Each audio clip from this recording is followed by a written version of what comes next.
The following presentation was recorded live for the International Association of Square Dance Callers' 33rd Annual Convention. We take you live to the Renaissance Suites Hotel in Charlotte, North Carolina, where our session is just getting underway. Welcome to our first of several outside the interest sessions that is geared around our topic of dance without destination. As you probably know, we have on our panel today Mr. Tony Oxendine and Norm Wilcox. Both of them are here, and we're glad they are. And they will be providing some interesting comments and ideals that we will hope encourage you to contribute to the discussion and also give you a good flow into the rest of the convention. My name is Dana Shermer, and I will serve as moderator for this session. The session is being recorded, I think. I don't see the recording box, but it's supposed to be. So we will be asking each of you to comment on the microphone. There it is. And if you have a comment, put it on the microphone and tell us your name before you ask your question or make your comment. Last year at the 32nd CALLERLAB Convention held in Louisville, Kentucky, the Program Policy Committee presented the Program Policy Initiative, better known as the PPI. The primary purpose of this initiative was to encourage people to experiment with new ways of marketing, promoting, teaching, and introducing square dancing to the non-dancing public. This experimentation can take many forms, including special party nights, use of standard application, dancing with limited number of calls, and many, many other items. The number and variety of these experiments are only limited by the imagination of the caller or club sponsoring the experiment. The common thread of the discussion will be that there does not need to be a traditional destination for these new dancers. Along with this initiative, the PPI encouraged that the experiments be documented and submitted to the Program Policy Committee so they could share with others. Copies of the PPI can be obtained from the home office if you have not seen it or wish for a copy. The outside of the square theme and this particular topic was chosen to coincide with the PPI process. We all know that many of our current recruiting and promotional procedures are things that worked well in the 50s and 60s and are not working today. We need change. We also need experimentation and research to help determine what changes will work. We need callers, dancers, clubs, and organizations to take action. Society has changed, and we need to take action to do the same. Can we recruit new dancers better with non-destination approach? That is our topic for today. At this point in time, I will introduce our first panelist, and once both of them are done, we will have a time for question and answers and comments. Our first panelist is Norm Wilcox from Georgetown, Ontario, Canada. Started calling in 1962 and has been calling for 44 years.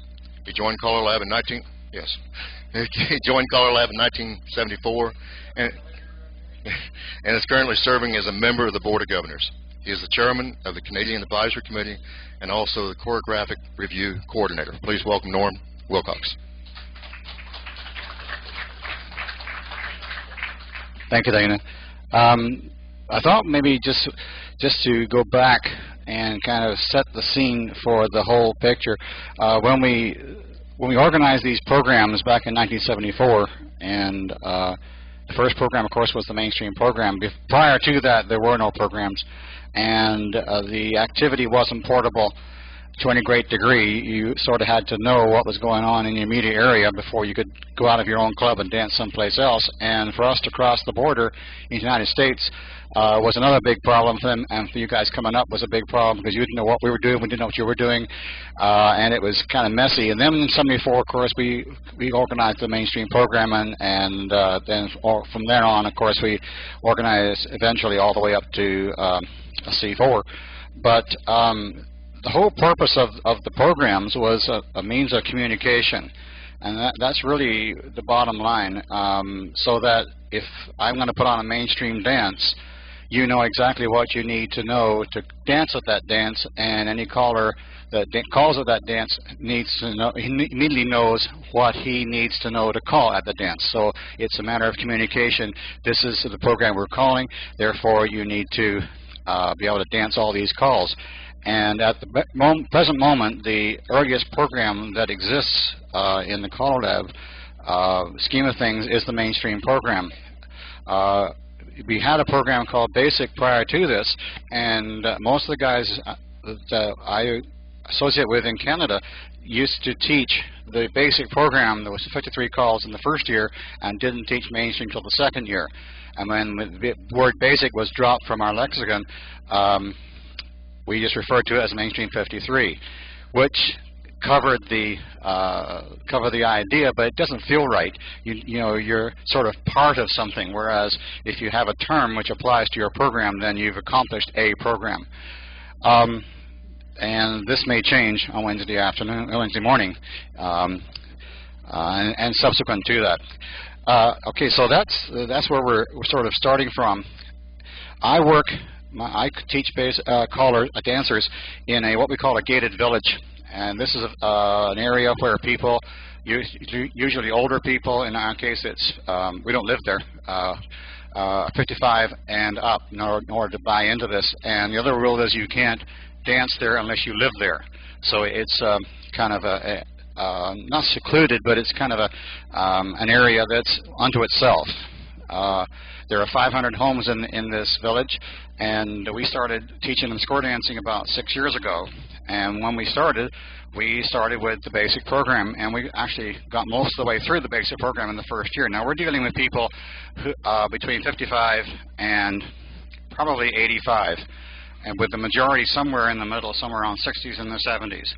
And as we're all aware, as you get older, it takes longer to learn something, and it slips away quicker. Your attention is not as good as it was when you were younger. This year, I took a new approach. I don't know if you remember the last CALLERLAB convention where the ABC program was introduced by NASA Shirka.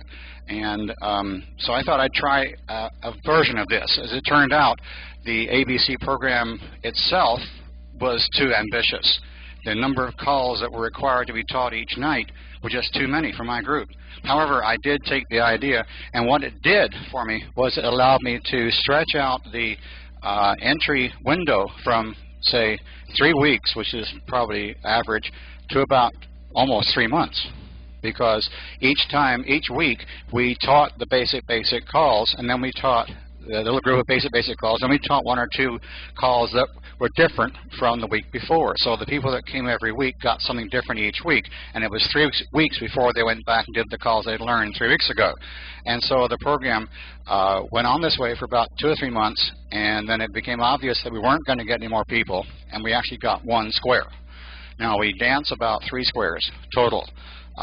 In this group. We have another group in the village that dances the hour and a half before that they're learning plus, or trying to. And then this group dances for 2 hours, and some of them have been through a program before, some of them haven't. And we have 1 square people who are brand new, never been there before. And so we adopted, and I talked to the dancers about this, and we adopted the policy, it don't matter where we end up at the end of the season, we just dance and enjoy ourselves. Now, the advantage I have in this situation is I don't have any club looking over my shoulder saying, you've got to do this, you've got to get them to here by a certain date. There is a club in town which they can go and dance at, and some of them do. They have basic and mainstream on Tuesday night, and they have plus on Wednesdays, and some of them dance at these nights, but they're not required to, and if they want to dance at the village, they get dancing once a week on Wednesday afternoons. And one of the big things I did with the basic program, and going back to the basic 53 program, was I shuffled the teaching order quite drastically. I moved Flutter Wheel way to the beginning because they liked the name. They thought it was a cute name. Once I taught Ladies Chain, they thought that Flutter Wheel was a cute name, and they enjoyed it and learned it. I dispensed with every ocean wave material call, with the exception of a couple circulate. I did teach that to them. I didn't teach circle to a line. I taught lead to the right, veer to the left, bend the line, or lead to the right, circle half, and veer left and bend the line. And the other big thing I did was I called patterns. Now, I'm basically a sight caller, have been all my life, and I'm having to learn how to call patterns again. In other words, I repeat what I just did. Now, I may use sight to set it up, but once I've done it once, I do it again, and maybe even a 3rd and 4th time. I even walked them through an entire figure and then called it 4 times. And they enjoyed that because they got success at it. And this is the whole point of the program, is no matter how far we get, The idea is that they will dance, they will enjoy themselves for a couple hours on a Wednesday afternoon, meet some nice people, and learn something each week, but it's not a big deal. And they can dance and enjoy themselves, and that's pretty well where we're at. We have no destination. Now, eventually some of them may ask, well, what if I want to dance outside, what do I need to know? Then I can tell them what you need to know. We have basically briefly discussed the fact that there is a square dance world outside the village, but we haven't made a big deal about it. Those that know about the club in town know about it, and they talk about it, but no one's expressed any desire in the basic group to dance in that club. They're quite happy dancing on Wednesday afternoons. So that's primarily what I'm doing, and I thought I'd just share that with you. Thank you, Norm. Before we're going to check the technicality here. You doing okay? Okay, we'll make sure it gets on everything gets on the recording. Is this another mic here? You want to use it? Okay. Alrighty. Our next presentation will be by our panelists. Yes, Dick?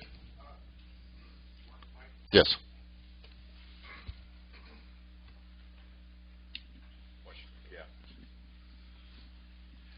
Dick Mazziotti, Shenandoah Valley, Virginia.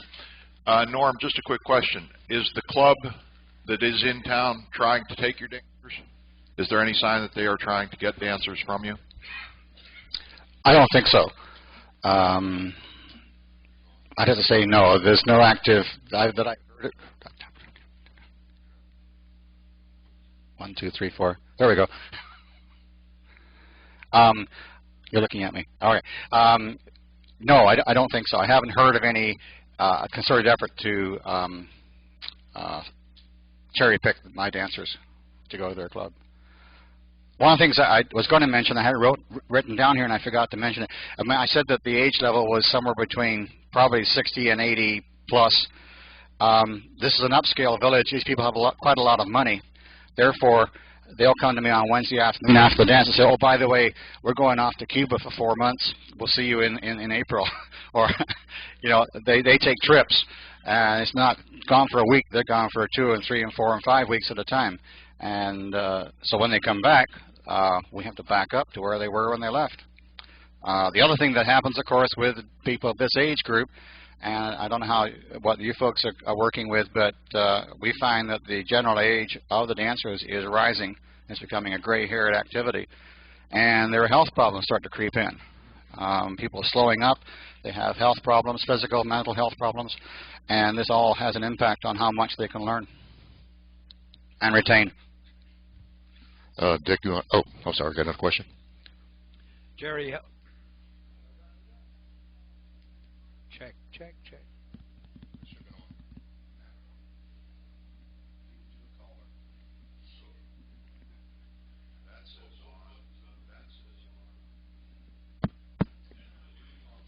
It's on now? Okay. Bless you, my son. I'm curious about, or Jerry Helt, Cincinnati, Ohio. I'm curious about the gender balance in the group. It's split evenly. I don't have any. I have one single lady, and we provide a partner for her from the quote-unquote experienced group to dance with her. I think that's the only one we have. Yeah.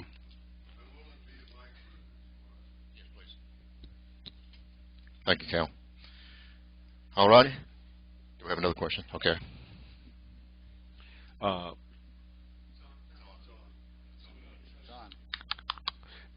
Butch Adams from Winchester, Virginia. Do you only do squares? With this group, yes. I do, as I say, we do as much of the basic program as we can. Just one thing I forgot to mention was the last thing we do on a Wednesday afternoon is I will teach them an entire dance. I'll walk them through an entire dance. It's probably a traditional dance, and they enjoy that. What's your definition of a traditional dance? What's that? One that I remember from a long time ago. Birdie in the cage, Sally Gooden, number one couple of balance swing down the middle, split the ring around one, line of four, lazy H, that sort of thing, as opposed to 1 and 3, go forward and back and do something. As opposed to just a memorized singing call of an old figure or something. Oh, yes, yes. That's what I was asking by traditional. Uh-huh. Yeah, I'm not a traditional caller, never have been. I have a few of these in my head, and that's what I use. But do you ever do, other than 4 people in a square, do you ever do circles? Do you do mini squares? Do you do 6-sided figures? Do you do anything with these people other than just a traditional square? Most of it is traditional square. We have done 6 couples. When we've only had 6 couples show up, we've danced 6 couples, and that blew their minds. But they enjoyed it. It was different. But no, we haven't. We did a couple of mixers, but we only have a very small group. And when you got 2 squares, it doesn't make a very big circle. So we haven't done many of that. Okay, thank you. Cal, you dropped your badge. Okay, our next presenter, panelist, Tony Oxendine from Sumter, South Carolina. Started calling in 1974 and has been calling 32 years. Joined CALLERLAB in 1978 and is a past member of the board of governors, past chairman of CALLERLAB, and received the Milestone Award in 2000. Please welcome Tony Oxendine.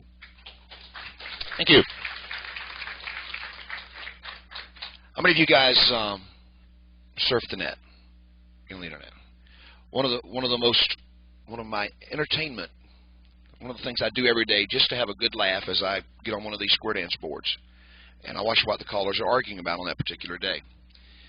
I'm amazed. I'm amazed that if someone puts a post out to many of these callers and it has anything to do with dancer retention or let's get new people in, what can we do to make dancing fun, there's not much buzz generated. However, if somebody comes in and says, hey, if I said heads diagonally past the ocean and look at this sideways eye and I wanted to do half of a ping pong circulate, where would the number 1 boy be? And I find that generates days of discussion. And I'm firmly convinced that there's just a lot of people that just really flat don't care if square dancing goes to hell in a handbasket. As long as we can call what we want to do. And I think that's been our problem since day one, is that we're trying to cater this activity now. Instead of catering the activity to the market that we want to get, we're trying to change our market and make them think like us. And we've been trying that for years and years and years and years, and it just doesn't seem to be working.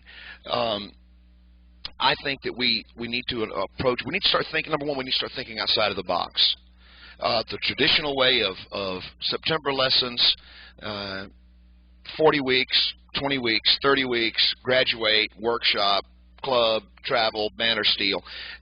That just is, I don't know of anywhere that is working. I travel all over the world, and you know, sometimes we have our international friends here, and we think that things are hunky-dory everywhere, and they're not.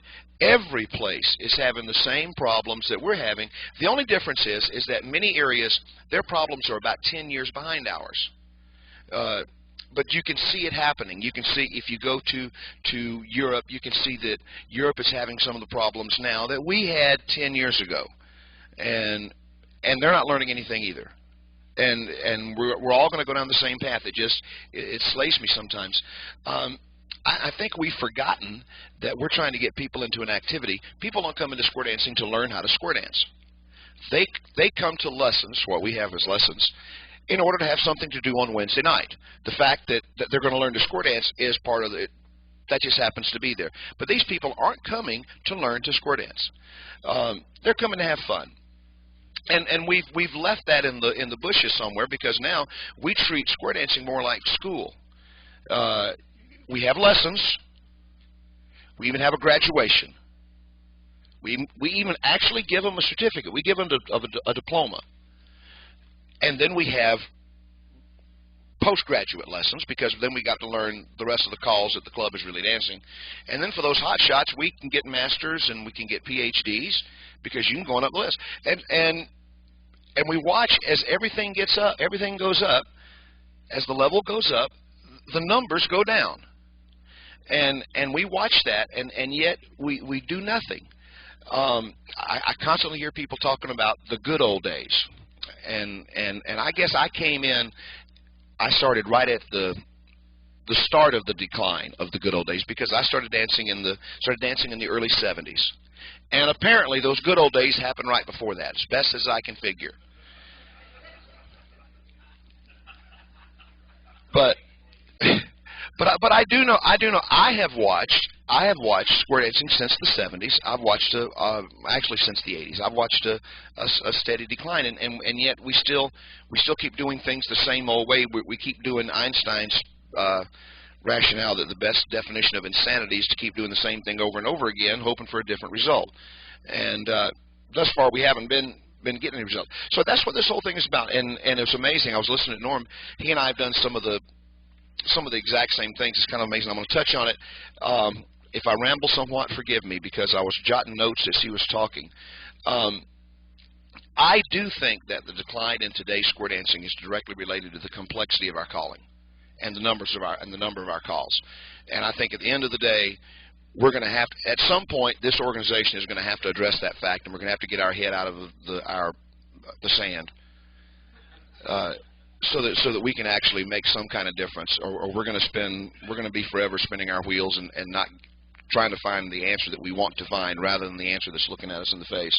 But I really believe that, and I think there's a huge correlation between the time we started sight calling and the time our numbers started declining, because that's the time our choreography got really, really complex. And as Norm said, he found that he had to do routines. I started a group, and I found that exact same thing. I never, ever did routines. I'm a sight caller, and if I asked everybody to raise their hand if in here, people would be ashamed to be considered anything other than a sight caller, because that's the goal. I do an awful lot of caller education, and I find that's the first thing they want to learn is how to sight call. They don't care about anything else. They want to learn how to resolve the set. And that's such a small part. Anyway, what we got to realize is that while we have this great organization here, this great CALLERLAB organization that has standardized the list, I think that's a wonderful thing, because if back in those good old days, when there were no lists and we had thousands and thousands of dancers, I guess that you couldn't dance in South Carolina and go to South Dakota and dance some of the same calls. As best as I can understand, because I grew up in the dancing, CALLERLAB was established, and we had programs. And so I've never actually, other than the first couple of years when I started dancing, I've never actually had an experience in a square dance world without standardized programs. So I don't know what it was like in those good old days, but must have been hell of a days, as best I can figure. But even now, we've got to start looking outside of the box that we work in. There's nothing in CALLERLAB that I can find anywhere that says that you have to teach this number of calls in this amount of time. Now, it does say that we recommend that you teach the mainstream list in this number of weeks, this number of hours, yada, yada, yada, yada. But it doesn't say anywhere that you have to teach all of them. And it doesn't say that these are the ironclad calls that you can use, and you cannot use any other calls. I find that there's just a ton of really neat calls. I started a group, and let me preface this now in the fact that we're not dancing now because I just flat don't have the time. And I'm glad to see some new callers coming in the area now that perhaps can take a ball and run with it, because I really believe it. Something like what Norm's doing or what I was doing, I actually think is going to be the answer. If you guys remember several years ago, the CALLERLAB Foundation did a marketing survey, and for some reason we decided to completely ignore it. We spent $100,000+ to have people that do this for a living have a professional firm tell us what our problem is, and then we still know more than these people. We refuse to listen. We argue. We say that it's skewed. That's really not true. But here's essentially we've got a sheet. I've got a book at home this thick from the survey, and I've read it, looked at the video, and in a nutshell, what it says is that today's dancers are unfriendly. People don't like the clothes. Square dancing music has become too difficult to learn, and it takes too long to learn it. Now, in a nutshell, that's what it says. And we still do not address any of these. I still go out, I see flyers that say, gotta have square dance clothes to come in. I see people teaching lessons and bragging that it takes them a year to teach lessons. I hear callers brag that I teach from every position, and when I hear that, I know the guy's lying, or girl. You know, so we're doing all of these same things that this survey from these guys that really know what they're doing said you should not be doing if you want to sell this activity. I also noticed that nowhere in this marketing survey did it say that square dancing needs to be cheap to be sold. And I think too we miss a big deal. I was talking to a friend last night who's doing the ABC program. I won't mention any names. His initials are Mike Seastrom. And he said doing this ABC thing in Los Angeles is great. We're bringing finger food. We're charging $15 a head. I said, great. I said, what do you got? He said, we're on about 6 squares. Now, do the math. I work a lot of 60-40. I can tell you that $15 a head is $30 a couple. That's $120 a square. It's $720 a night for a couple hours. I would do that.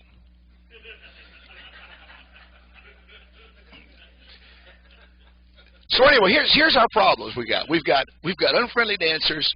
We've got weird clothes.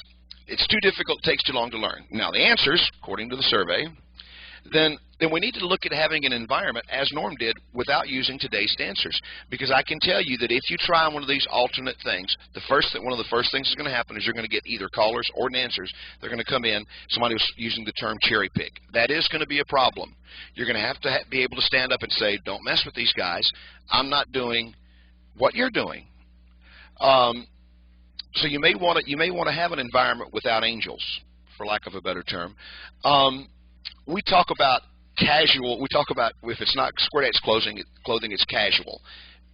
People don't use those. We use those terms for some strange reasons, but I prefer just tell people to dress normal. I don't know what we mean. I know what we mean by casual, but that's really not what the world means. But number 3, if it's too difficult, we got to make it easier to learn. And do that, we need to make the lessons as short as possible. In my own humble belief, I believe the day of the 30-week lesson, or the 20-week, or the 30-week jump to plus thing, I really believe that we're going to see square dancing. Some of us would see square dancing die rather than change that. And it's nothing more than being selfish because we're trying to call what we want to call, and I don't think we're worried about the future of the activity. As Norm said, we have it set up right now. We have a basic. We used to have a basic program, and we're going to vote on that again this week for some strange reason. We're going to vote on that. And then and that basic program is a subset of our mainstream program. I maintain that both of those are too big. If what you're going to try to do is to work something else. The whole point of this conversation here is without a destination. So it doesn't say that you got to teach those 58 calls. You got to teach 40 through 53, or you got to teach 70. It doesn't say that anywhere. The other rationale that we use sometimes is that we think dancers get bored from doing the same thing. And it is my belief and my experience that dancers do not get bored from dancing the same thing over and over again. Let me give you a good example. I have a good friend who lives in a very large metropolitan area, has his own square dance hall, and worked very, very hard trying to get everything going into this square dance hall. Rounds, plus, advanced, lessons, C1, everything. And and like I say, this was a very big city. And everything, 2 squares, 1 square, 3 squares. Once a month, they have concert, bring a live band in, have 300 people. These guys come in and do the same thing they did tonight. They'll come in and do the exact same dance next month, and they'll have those same 300 people. And no one says to these 300 people what they should need to wear to come in. They didn't have to go through lessons to learn it. Now, there is a learning curve even in concert. Don't let anybody fool you. You have to know certain things. And that's what this is all about, learning certain things. The whole point is we don't want to learn 5,000 things. So I believe, and there's also the ABC program, which is getting a lot of good PR right now. I don't know if it works. I think it's a great idea because it's different. I understand the concept, and I know people that are trying it. I don't think anybody is setting the woods on fire with it. I don't think anybody's going to set the woods on fire with anything right now. If you think that you're going to come in and do anything right now and pull 20 squares of new people, I think you're going to be in to have really get shot down, because today's society doesn't support that thing. I recommend all of you guys read a book by a gentleman named Putnam. It's called Bowling Alone, and it kind of explains a lot of the problems that square dancing is having now, as well as some of the problems that the other social things, Shriners, JCs, all of the social activities are having the same kind of troubles we're having, pretty much except bowling. I think we need to approach this new thing, whatever it might be. You need to approach it not from a lesson standpoint, but from a come once a week and do something. Wednesday night is going to be dance night. And I think you will find that the people who come in really don't care what they learn or the order in which they learn it. So if you want to teach flutter wheel before you teach walk around your corner, there's nothing wrong in that. And from a choreographic standpoint, I had much more fun working with my group, and I taught a 10-week group. We danced 10 weeks. I did not have a set number of calls to teach, and it worked out different each time, and I'll discuss that a little bit in just a second.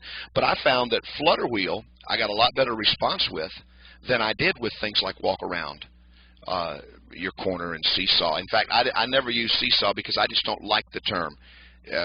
Our image is hokey enough without using terms that calling someone a taw, I think, is not. I don't use that word very much in round. You've also got to remember that you're going to have to sit down and write stuff. And let me tell you guys, I've done it. Norm's done it. You may not want to believe it, but the people that you're going to be dealing with don't care that it's repetitive. They repeat it. People don't care.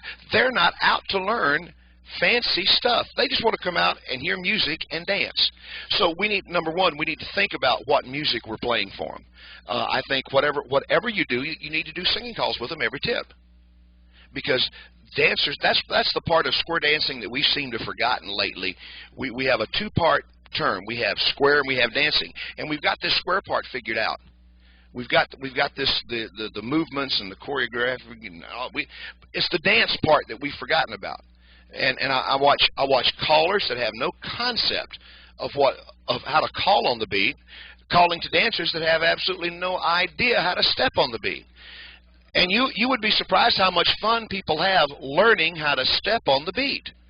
You could spend an entire evening teaching people how to step on the beat. And men especially, because men are the ones that usually the women drag them in, and then usually the men keep them. And the reason is because men, by virtue of us being men, think that we cannot dance. And then when we find out that when we go to this square dance thing, that all we have to do is step to the beat of the music, and the rest of it is kind of mathematical, then we find out that we actually can dance, and we keep dragging the wife there. So you could spend an entire evening teaching people where to step, and I'm amazed, and we do ourselves a world of good spending an entire evening learning how to call on that same step. I have a blast. Every group I do, I don't care who it is, I have a blast. I like some of the old calls. I teach red hot and ice cold. I call red hot and ice cold because one of the first things that I show in my group is arm turns. You can do a lot with arm turns and stars and chains that you would not believe. But you ain't going to be able to sight call it, guys. I can tell you now that if you try to sight call it, you're going to be in serious trouble. You've got to spend down and take the time out to write the routines. But I can tell you that if you write the routine out, and if you write the routine, heads pass through, separate around one, down the middle, right and left through, pass through and face in, square your set, and you do the same thing for the sides, then you can go right back again and do the heads again, and you can go right back again and do the sides again. You can finish with that tip, put it in a singing call, and the dancers have no idea they've done the same thing 4 times. You can come back to the next tip and change the music and do the exact same thing, and they have no clue. They just know they're moving to the music and they're having fun, and that's why they're there. They're not there to learn anything. They're there to have fun. And we have left that approach in the dirt because we have approached our craft now as teaching people how to square dance the whole time. And instead of teaching people of giving people a good time for 2 hours once a week. And so I really believe that whatever ones you do, I had a group that we did 10 weeks, and I too did not teach square through at all. I didn't do square through, and I didn't do ocean waves because they didn't do anything for me. Nor did I do circle to a line because the definition is too ambiguous. I don't need to teach calls. I taught, my list looked a lot like the ABC list. I did lead right. I did veer left. I did bend the line. I did grand square. I did not do square through. I did not do touch a quarter. I did do stars. And I did do chains. I wrote star stuff that to come out. But let me tell you what I found out is that a lot of this stuff that I wrote for these people, and we did 10 weeks of lessons, but we didn't dance every week. Because some weeks, instead of dancing, we'd have hot dogs. Or we had a guy come in and play the guitar for us, and we just two-step. So it was, Wednesday night was a fun night rather than a learn to dance night. So probably of the 10 weeks that I kept people, we actually probably only danced 6 of them. Because I might decide one night to do all singing calls and not teach anything. And to not have that pressure. Now, you're going to have clubs. They're going to say, you got to do this, this, this, and this. So you're going to probably have to do your own thing. Otherwise, because clubs want people to come into their, our clubs we have now want new members. And so they're going to approach this as trying to get new members. And you're going to have to approach it as trying to find, this is going to be away from what we now know as square dancing. And there's nothing wrong in that. Because if we get it away from what we now know as square dancing, we can do a lot of things that we could not do under the square dancing umbrella. We can tell them, you don't have to wear these clothes if you don't want to. And if you miss tonight, cool. It should be set up. Norm has people that leave and come back in a month. It should be set up so people could miss a week, 2 weeks, or 3 weeks out of the group and still be able to come back. I think that if you tried something, the ABC is a great thing. Like I said, I did a 10-week thing. I think 10 weeks is too long. If when I redo it again, I think I'm going to shave that down to maybe 6 because it was too many calls. Don't need that many calls. I found that with stars and chains, and they seem to love grand square. Is one of those calls they seem to love. I have a wealth of material. Now, I had to sit down with my dolls and write it. And unfortunately, for those of you guys using computers, none of the hot new software will do star routines for you. You're going to have to learn how to move dolls, which probably is a good thing. Because I think part of our reason that we're not as good at our craft as we once were is because we have machines that do our work for us now. That's what I have. Questions? Hi, I'm Butch Adams from Virginia. Hello there, Tony from South Carolina. I have run into a couple of things that I would like your educated opinion on. We started doing something like exactly what Norm was talking about in a senior community area, and we advertised it as square dancing.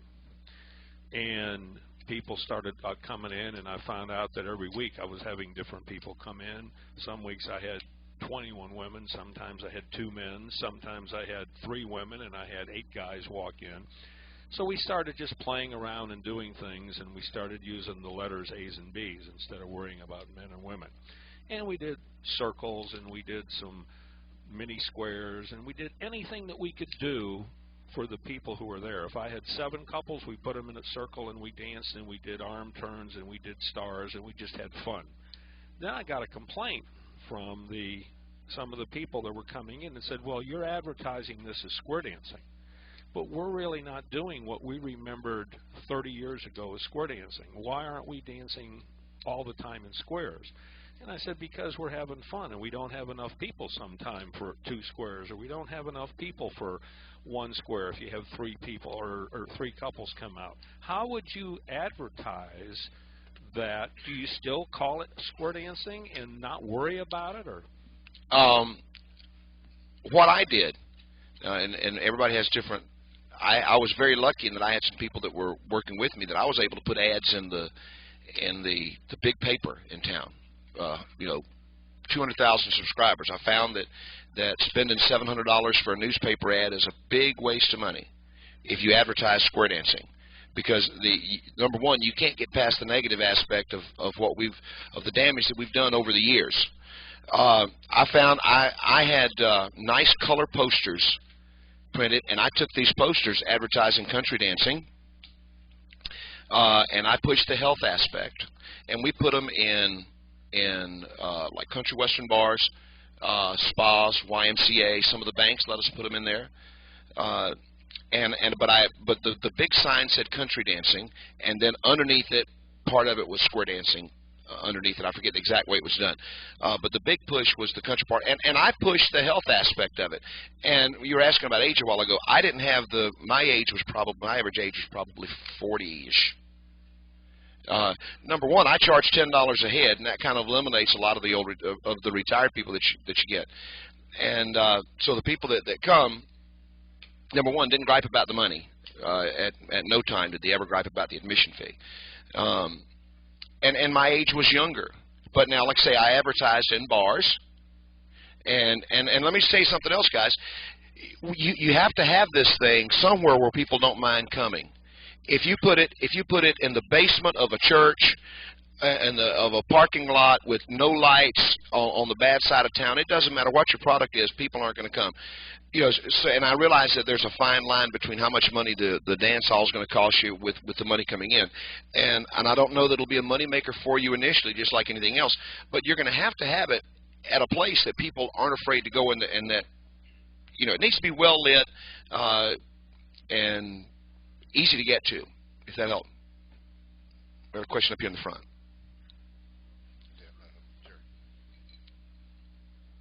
Am I on? Yes. Okay. Jerry Helt, Cincinnati, Ohio. Along the lines that you're talking about here of making the changes, who leads or controls the square dance activity? You were asking me? I do. In my group, the buck stopped where I was. And I think for those of you guys that don't know, if I may, Jerry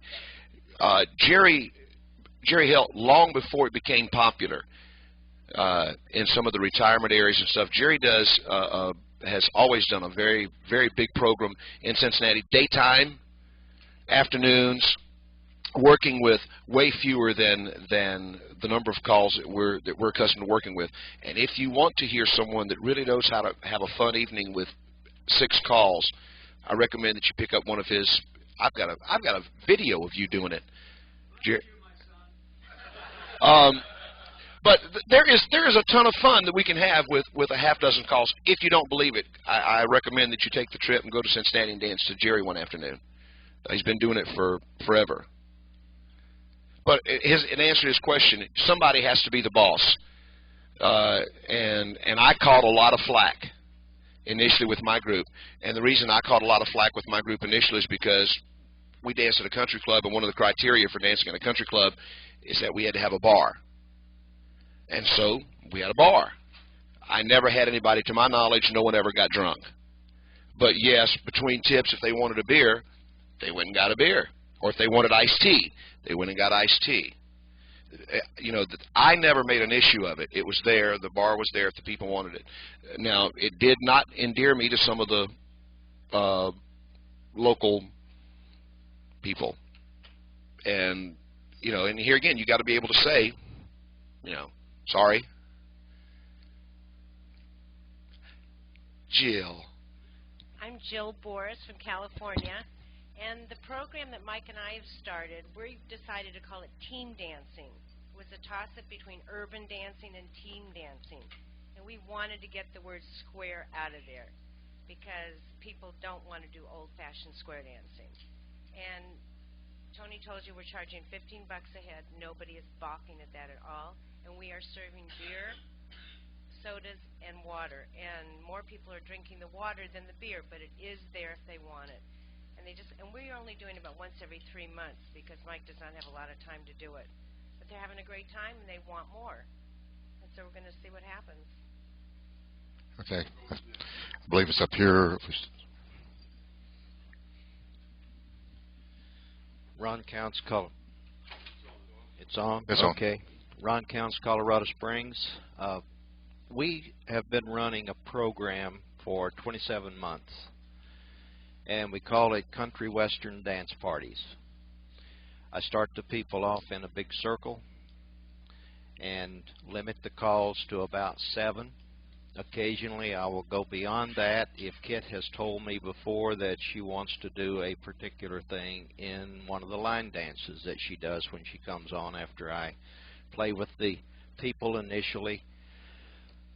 We always have new people. And we have dancers who come as regularly as they can.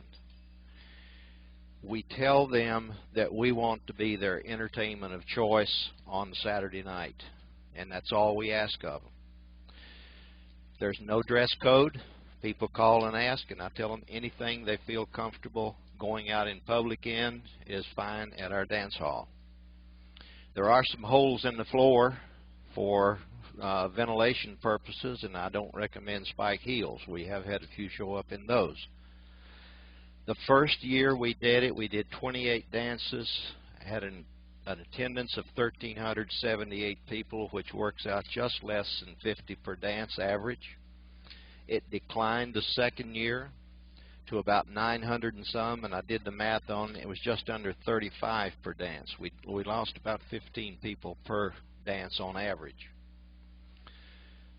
But we got a boost when we added one other program. Now, I had a square dance program that was going on alternate Saturday nights. But when ABC TV started Dancing with the Stars, we got a poster from them, and we decided we had a lady in our group who was a ballroom teacher, and we did a thing called Colorado Ballroom. Again, rookies, and each group cross-fertilizes the other. Our last Country Western Dance Party, we had over 90 paid attendants. There were over 100 counted in the hall. We shut down the treasury, and people still come in. After an hour, we just shut down the treasury, and if they come in and dance, fine. But we ask nothing other than come and have fun when you can. And it's working. Publicity versus advertising. Kit has figured out a way to get publicity.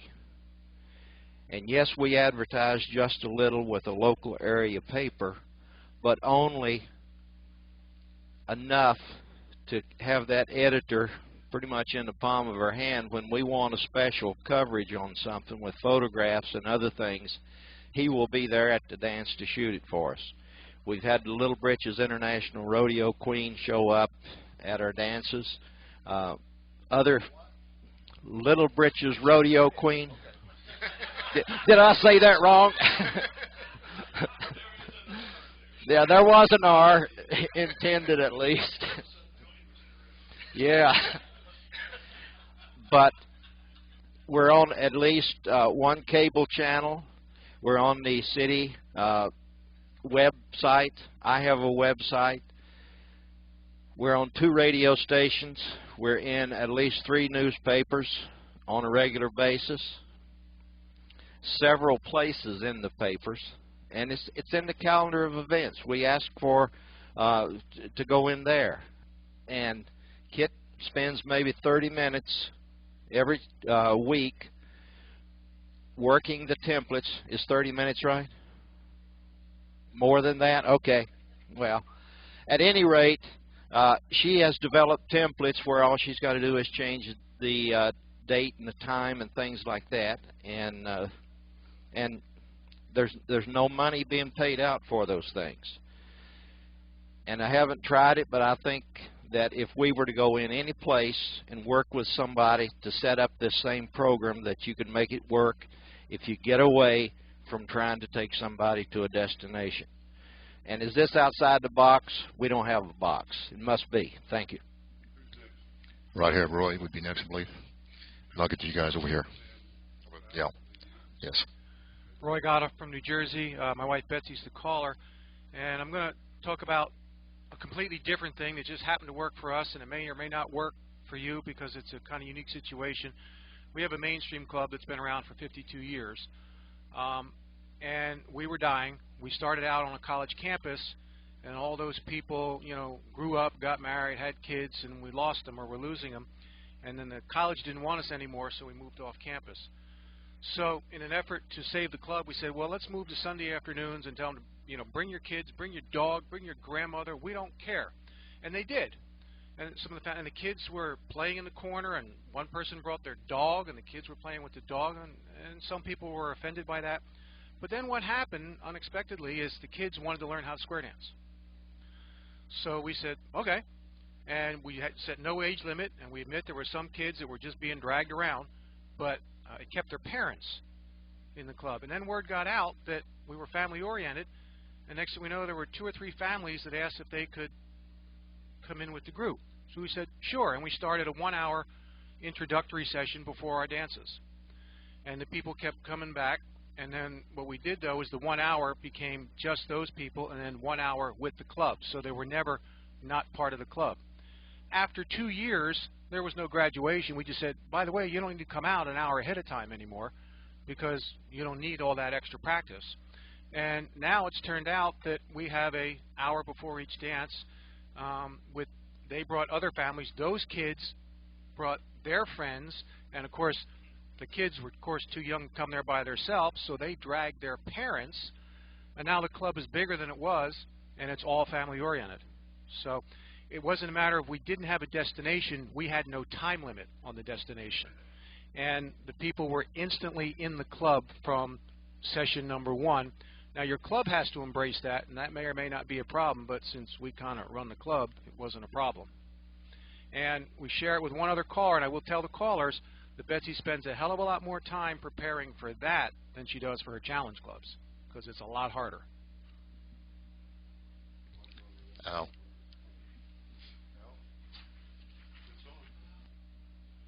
Al Chalk from Hawaii. I'm also a caller's wife like Roy. For Tony's benefit, BC, before CALLERLAB, I learned how to square dance in 1950 in Hawaii. I danced every week. Yona learned to dance in Maryland 2 years before. We met each other 11 years later and compared notes and found that the dancing that was separated by 5,000 miles was similar. The dancing consisted of a variety program, not just squares, but contras, circles, mixers, rounds, everything, waltzes, everything imaginable. I also want to make a comment on costumes. The top prize winners in the clown competition have petticoats. They're the ones that win the top prizes. And I'm not kidding. I mean, they have a clown competition every year. Yeah, and the ones that win generally have petticoats and skirts. So think about it. The other thing is that what we're doing now, this is really no destination. We teach in the schools. We teach not every week, but we go in and generally do Monday, Tuesday. Wednesday's a short day, so we skip that, and we do Thursday and Friday. And we only go if they pay us. And the thing we want to do is teach kids that it's fun to dance. And what we do is we provide a variety program, like you would at a beginner's party, one-night stand, or we can't call it that because of my wife doing the calling. But that's what we do. And someday we hope that these kids will remember the fun they had in dancing and come and enjoy it. And usually on the last day, we have our groups of kids will be anywhere between 80 to 125. And we will get assaulted with a group hug. Roger. Hi, my name is Chi-Chi Hoffner. I'm from Pittsburgh, Pennsylvania. And I have a unique situation that sort of fits in with this, is that I run a very small club in Pittsburgh that was about, at one time, about 16 people that danced mainstream through 8-2. And within a 3-month time period, we lost half of our couples that have moved on to new locations. I deal with a club that's primarily in their 30s and 40s, so people take new jobs and transfer quite a bit. And so I was as the caller for this group, I was at a quandary. What do I do if I've lost half of my club? And I started surfing the internet, and I came across the ABC square dancing. I'm like, it's an interesting concept. I wanted to expand it a little bit, so I did what I call ABC DEF, and I offered a learn to square dance in 6 weeks. And I just finished up my second round of this, and the first time I offered this, I doubled the size of my club, and attracted everyone from the age of 12 to about 45. And out of that, the 12 people that came, I retained about 60% of them stayed on, and now are part of my club. And the way that I've done this, having an established club and offering this at the same time, is I alternate tips. So I'll do something, the introduction, then I'll do an A2 tip, go back to introduction, do a plus tip, introduction, go back and forth. And it has really revitalized my club, because when you see your club just dissipating, to be able to have 2 or 3 squares dancing, even just very simple basic square dancing, has been an exciting time for my club, and seeing the growth and the excitement that has been coming about through this. Cal? Couple things. Speaking to the use of routines. People dance routines and are most satisfied, in my opinion, when the routine has meaning. If you used to do the old goalpost routine, pass through, separate around 1, in the middle pass through, split 2, go around 1, down the middle, right and left through. That's the old goalpost routine we all memorized at one time, and it's passed into beyond. Now we use the chicken plucker. The chicken plucker is satisfied because you end up in a box 1-4, you right and left through, dive through, pass through, right and left through, dive through, pass through, and so on ad infinitum. These routines are much more satisfying than close order drill. Okay, what's the perfect program? The perfect program is where you can walk and you don't need lessons. We know that one-night stands have a huge audience. ABC is a good step. What would be the perfect step? Maybe 1 lesson? Maybe 2? In other words, at what point are we going to hit the point of where we take this huge base level of people that we know that will dance once a year and convert them to once every 3 months, every 2 months, once a month, once a week? Okay? I'm going to tell you, I'll go through and do a lot of sifting. I've got a huge library of material. And if you want to know statistically where the break point is, I mean, every time you add a basic, if you want to pick any particular set of basics, you get that many more dances that you can do, and you can add to the repertoire that you have a possibility to tap into. I've gone through my library and ran statistics against how many dances do I have, or how many routines do I have at 1, 2, 3, 4, and on up through the mainstream list. I didn't go above that. The break point is 15. At the point where you hit 15, the curve starts to level off. And for every basic that you add, you have fewer and fewer varieties that you can put into that particular point. How long is it going to take us to teach 15 basics? 1 evening? 2, maybe? Think about it. Thank you, Cal. Before we can pass it on, go ahead and give it to him. I want to make one more comment. One thing I found interesting about what Norm and Tony said, both looked at the ABC program, which is an experiment in itself, and looked at it very hard, and decided it wasn't going to work in its present format for them. And they made changes and experimented with something different. I think that's important.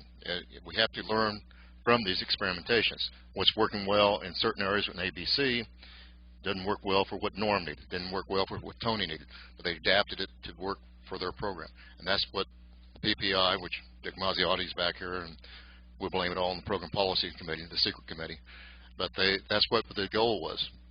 don't just take one. Take and keep learning from those different experimentations and use it for your particular area, your particular program, your particular style, and that's the whole goal that we're looking at for that particular item.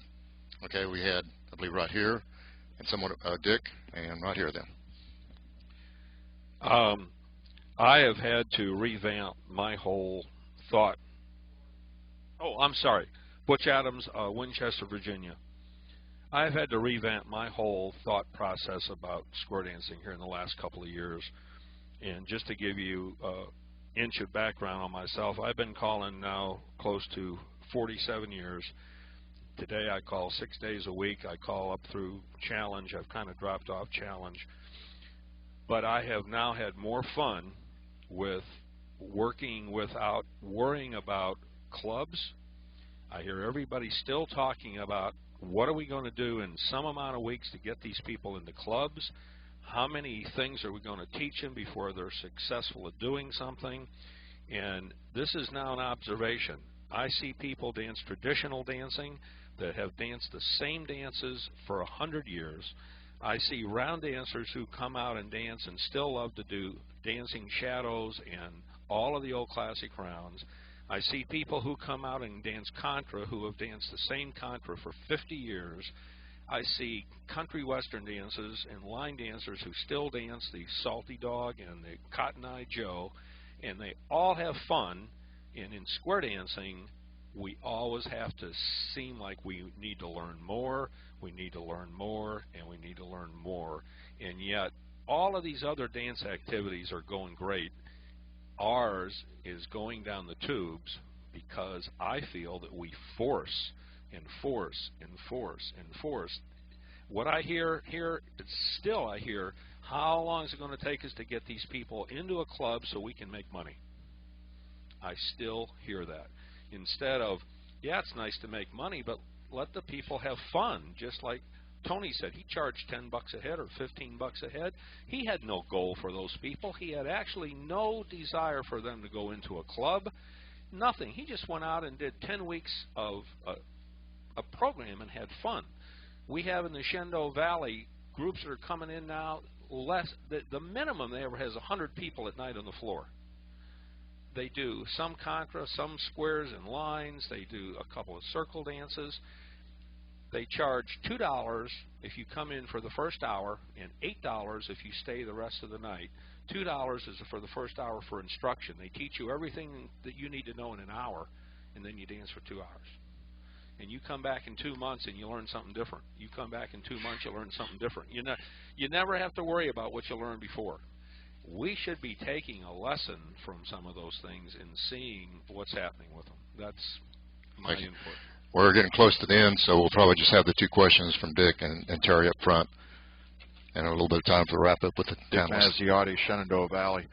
I want to ask all of you who have made comments and brought up your particular stories to please, please, please get that little card out of your convention package, the one that has information on it about how to email CALLERLAB with your story. We want to start collecting these stories and working with them. We're going to be putting some of the stuff into, we're going to get a special page in direction to put this stuff in. It's very important that we don't waste all of this experience that you guys are coming up with, both good and bad. If you have something that doesn't work that you tried, please get it in there anyway, but please contact. It is specialcallerlab.com, special@callerlab.com. Anyway, special whatever. Look in the little card. Yeah, look on the little card. But we have, thank you, this little card. You can all read it from there. Thank you. Yes, it is specialcallerlab@aol.com.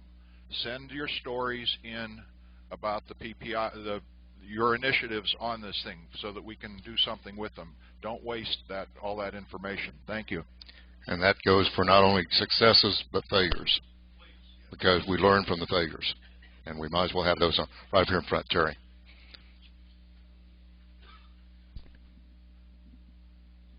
Yeah, my name's Terry Lewis, and I'm from Canada, and I have a regular club that comes every week, but I have a school group as well that we're working, like the gent here, and we're just going there and having fun. And well, we've been there 3 years. In the first year, I came away with I didn't get done what I wanted to do. You know, it was always agenda, like lessons. I tried to put them through square dancing. This year, we just come in and we're teaching them mixers and traditional dances and line dances and everything. And the square dance description isn't, to me, it's not square dancing. It's just dancing. And a lot of weeks they don't want to learn something new. We just go there and have a great time. And so I think we're afraid of losing our identity for one thing, and a fear of that, and losing the fact that we're keeping the identity but losing the fun aspect many times. So how you do that, I'm not sure, because there's a lot of categories of dance out there, like you spoke. So where does square dance fit? Like, do we need to change it and call it something else, or do we need to segment it? Okay, thank you. Okay, before I give Tony and Norm a chance to make replies or any last comments, I would like to point out I'm a big person on motivational things, and one little phrase came across that I'd like to point out. It's not what we can do in life, it's what we will do in life that will make the difference. And I think that's what we're here trying to explain now. It's not that we can go out and experiment, but if we don't do it, then we're not really accomplishing anything. We're failing. And that's the ultimate failure, not doing anything. We have to try something. And if we just sit around waiting for someone else to do it, it may never get done. So we got to go ahead and experiment. Norm, do you have anything you'd like to sum up? Okay. Tony? Let's go eat. Let's go eat. Would you please give a big hand for Mr. Tony Oxendine? Also for Norm Wilcox. Big hand for Cal for passing the mic. We thank you for coming. We hope you learn a little bit about this. And also, please fill out the critique sheets. If you enjoyed the session, please put down a very favorable comments and say you want it again next year. If you didn't enjoy it, don't put anything down.